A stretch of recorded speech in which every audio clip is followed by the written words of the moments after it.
aquela senhorinha católica que está lá no interior do Ceará orando para um São Tomé de não sei o quê, não vai ser salva por aquela atitude. Deus não é evangélico. Jesus não é evangélico. Esse Salvador não trabalha com idólatras. Ele abomina a idolatria. Deus, ele odeia a idolatria. Depois que ele salvou a mim, eu não duvido de mais nada. Se ele salvou um cara igual você...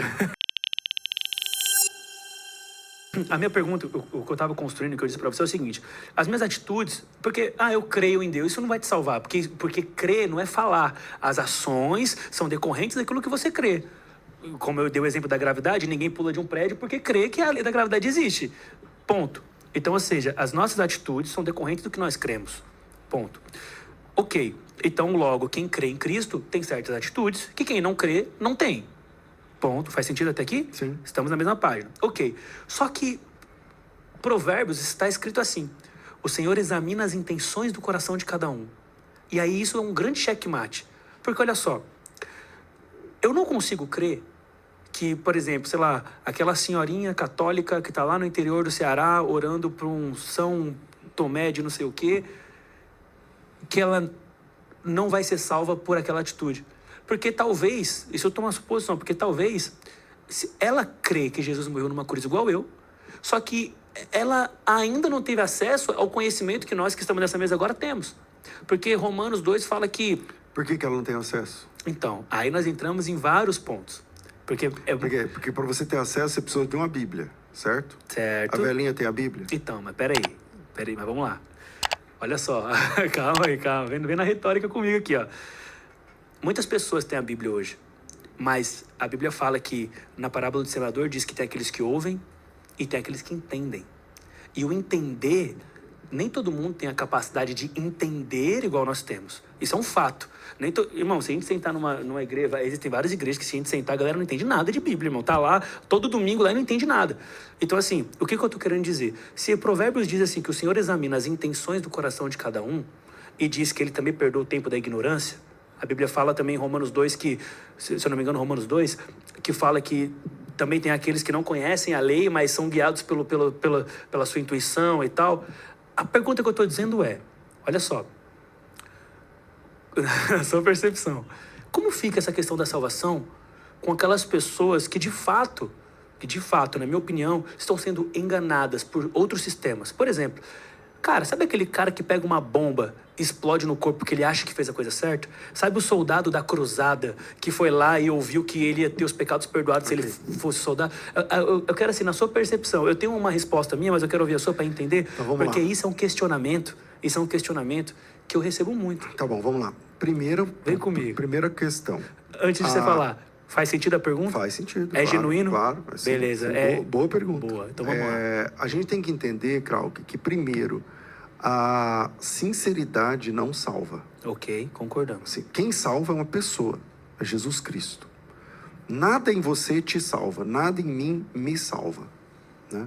Eu estou dentro de um poço de 200 metros para subir e eu não tenho como subir. Nada que eu tenho em mim me salva, me tira dessa. Eu preciso de um Salvador. Então, esse Salvador que salva, ok? A ignorância e a sinceridade também não salvam. Então, por exemplo, uma pessoa sincera e equivocada, ela está sinceramente equivocada. Tá. Uma pessoa sincera, honesta e perdida, ela está honestamente perdida. Por mais que você seja sincero, se você pegar Fernão Dias, agora, que nasce aqui em São Paulo e vai para BH, você não vai chegar em Curitiba. Você pode ser sincero o tanto que você for, eu acredito que essa estrada vai chegar em Curitiba, eu tenho certeza, porque eu tenho fé que vai chegar, mas não vai chegar. Então, a nossa sinceridade, a nossa honestidade, a Bíblia diz que tudo isso para Deus é trapo de imundície. Isso não resolve. Para ser salvo, é preciso do Salvador, ok? Agora, o Salvador, e isso que é legal em Cristo, porque ele é uma pessoa, ele não é um credo. Ele é uma pessoa, ele não é um sistema, não é um curso. Você não entra no céu porque você fez um curso e tirou 5. Não tem uma nota de corte, não sei o que lá. E se ele é uma pessoa, primeiro ponto, ele salva quem ele quiser. Ok. Ele é o Salvador, ele salva quem ele quiser. Por exemplo, ele chegou um dia e falou assim, ó, deixa vir as minhas criancinhas de peito, porque delas é o reino. Pronto, ele é o Salvador, não é? Então a criança é salva. Quem disse? Ele. Por quê? Porque ele é o Salvador. Cara, mas isso aí é poderoso. Então, por exemplo, se ele salva quem ele quiser, então acho que nós concordamos que ele pode salvar qualquer pessoa, literalmente. Se ele quiser salvar... Depois que ele salvou a mim, eu não duvido de mais nada. Ponto. Gostei. Concordamos. Se ele salvou um cara igual você, você pegou uma Bíblia e começou a ler. E ele salvou um cara igual você, divulgando apóstolo, fazendo não sei o quê, trap, não sei o quê, lá xingando e tal. Ele foi lá e falou, vou salvar esse cara. Você duvida de mais o quê? De nada. A Glória a Deus. maravilha da graça é que Jesus está salvando qualquer um, cara. Amém. Ele salvou você. Amém. Então ele salva qualquer um. Ele salvou a mim, então ele salva qualquer um. Amém. Entende? Cara, Então é o Salvador. Agora, esse Salvador que salva qualquer um, ele pode salvar a velhinha lá, que tá, beleza.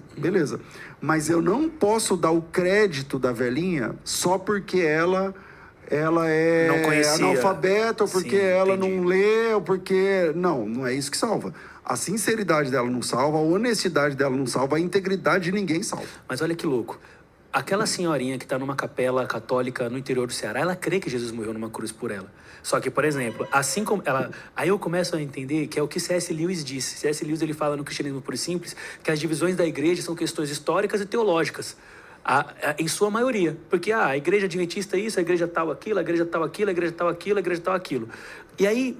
O que eu penso? Eclesiastes 1 fala, quanto mais sabedoria, mais tristeza. Quanto mais você sabe, mais raiva você passa também. Então, assim, pô, você que é um cara que conhece muita coisa, imagino que você abre o Instagram e passa uma raiva. Muito mais do que eu, inclusive, do que outras pessoas. Mas o que eu tô querendo dizer? Olha só, se o que fez o ladrão da cruz ser salvo foi crer que Jesus morreu numa cruz, eu acho que o que é inegociável na história é isso. Por exemplo, eu tenho uma séria crítica ao islamismo, por exemplo, porque eu li o Alcorão e lá diz, né, que eles não creem que Jesus morreu numa cruz, eles creem que foi substituído por Judas. Então eu falo, pô, então agora você tirou a estrutura do prédio. Aí não adianta o cimento, o resto, aí não adianta.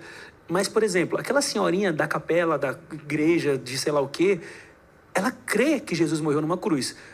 Agora, ela acredita na Maria, de não sei o que, aquele monte de coisa, que, ao meu ver, são questões teológicas. Que, ao meu ver, são questões... É falta de conhecimento teológico. Sabe assim? Aí a pergunta... esse é o ponto que eu tô... Por que eu tô te fazendo essa pergunta, pastor? Primeiro, porque é uma dúvida genuína minha também, tá? Porque eu creio em um Jesus... Quando o Provérbios fala que ele examina as intenções do coração de cada um, não é que as pessoas serão salvas pelas intenções, mas que as intenções são consideradas. Porque, por exemplo, da mesma forma que uma pessoa que atropelou um cara porque bebeu e um cara que atropelou por um acidente, se Deus é um justo juiz, ele há de considerar algumas coisas. Então, por exemplo, da mesma forma, quanto mais é dado, mais é cobrado, o meu silêncio é mais cobrado do que o da minha avó, por exemplo. Entendeu? Porque mais vidas dependem daquilo que eu vou falar, ou precisam daquilo que eu vou falar. E aí o que eu tô querendo dizer?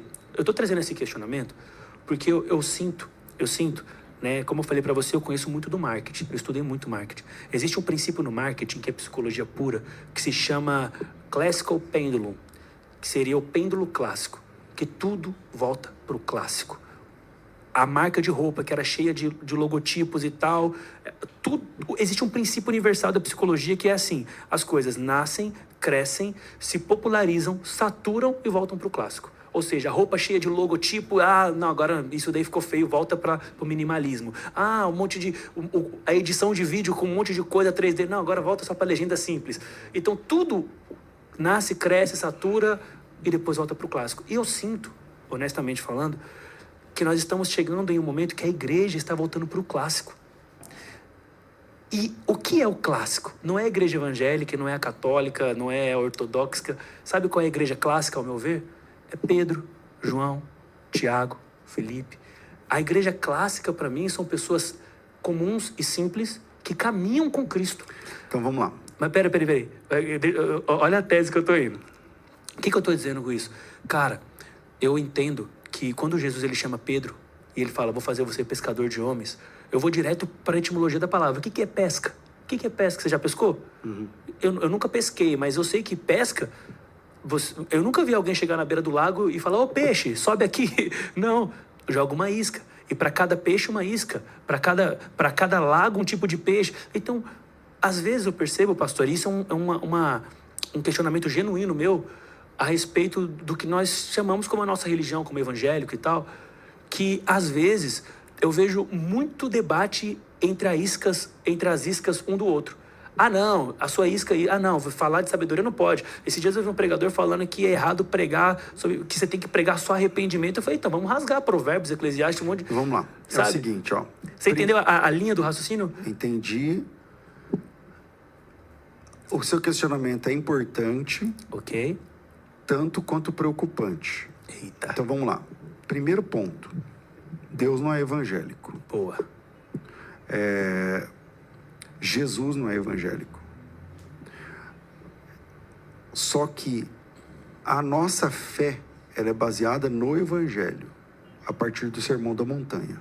Sim. Então, no Sermão da Montanha, a gente vai conhecer a doutrina de Jesus, a doutrina de Cristo. O que ele pensa da lei, o que ele pensa da graça, o que ele pensa e tal. E ele, como eu disse agora há pouco, ele é o Salvador. Então, o Salvador na nossa fé é uma pessoa, não é um sistema.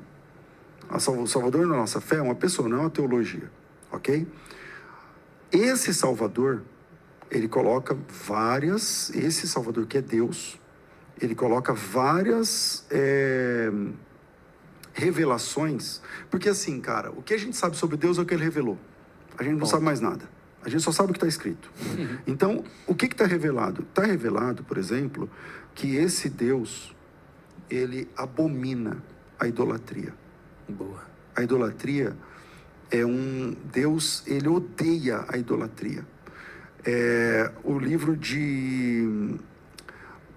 daquele profeta, do Oséias, o Oséias casa com uma prostituta, né? E aí, Deus que manda ele casar, tal, não sei o quê. Aí a mulher continua prostituta. Os filhos que nascem no hebraico, você fica meio assim, se é dele ou não, porque chama não meu povo, não sei o quê, esse filho não é meu.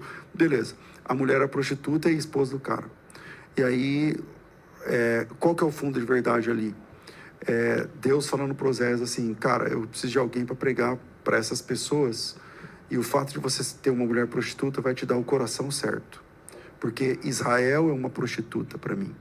Porque eu sou o que dá tudo para eles e eles se ajoelham diante da imagem. Você está de brincadeira. Então, Deus, se há uma coisa que algumas coisas Deus abomina, mas se há alguma coisa que Deus odeia, é a idolatria. Os 10 mandamentos começam assim, eu sou o Senhor, e fora dele não há outro. Não farás para ti imagem de escultura. Quando você vai lá para Isaías capítulo 44, por exemplo, Isaías 44, deixa eu colocar aqui, ele fala o seguinte, eu não vou saber o versículo certo, mas por aqui, ó, o homem corta para si cedros, toma um cipreste ou um carvalho, faz uma escolha, tal. Essas árvores vêm ao homem para queimar. Com a parte da madeira se esquenta, cozinha o pão. Também faz um Deus, se prostra diante dele, esculpe uma imagem, se ajoelha diante dela. Metade queima no fogo, com ela coze a carne para comer. A assa se farta e também se aquenta e diz, já me esquentei. E do resto faz um Deus, uma imagem de escultura, se ajoelha diante dela e se prostra, lhe dirige sua oração, dizendo, livra-me, porque tu és meu Deus. Nada sabem, nada entendem, porque eles grudaram os olhos para que não vejam, e o seu coração para entender e tal. Não há conhecimento nem compreensão para dizer, metade queimei, cozinhei a comida, assei o pão sobre brasas, faria eu do resto uma abominação? Então veja, tudo que nós sabemos sobre Deus é o que está revelado. O que eu sei é que quem salva é uma pessoa. E essa pessoa que salva, ele abomina a idolatria. Ele abomina a idolatria. Então, se ajoelhar diante de uma imagem, chamar essa imagem de Deus, de Senhor, de Senhora, acreditar a essa imagem algum tipo de obra, benefício, não é uma boa ideia.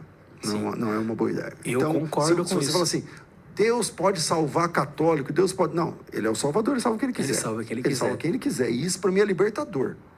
O que eu estou dizendo é que esse Salvador não trabalha com idólatras. Ele abomina a idolatria.